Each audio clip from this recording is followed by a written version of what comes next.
Само во последните 7 дена, пиротехничарите од Дирекцијата за заштита и спасување имале 8 интервенции за отстранување и уништување на убојни средства останати на некогашните фронтови од Првата светска војна, а скоро секојдневно се откриваат такви средства од страна на граѓаните.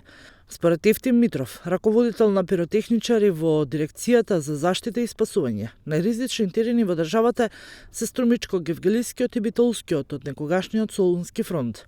Во вакви ситуации граѓаните најпрво што треба да знаете, ако најдат на некое средство што личи на неексплодирано убојно средство, например бомба, граната, најпрво да не го фаќат. И да не личи и им е сумливо дека можеби е нешто тако, бидејќи има и импровизирани средства што едноставно се направени како што се касетните бомби, да бидат интересни за некој да ги фаќа. Значи најпрво тие средства не треба да се фаќат.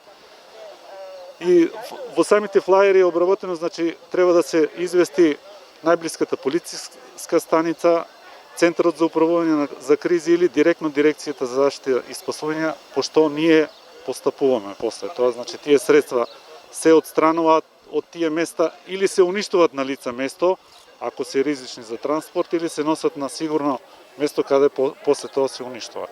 Митров додава дека интересно што и повеќе од 100 години од Првата светска војна секоја година расте бројот на откриени експлозивни средства.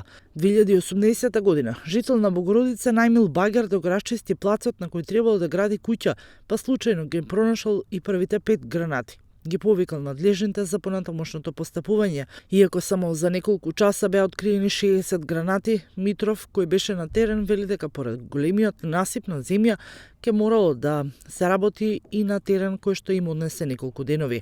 Неофицијално калкулираат со бројка од околу 400 и сметаат дека сите се во исправна состојба.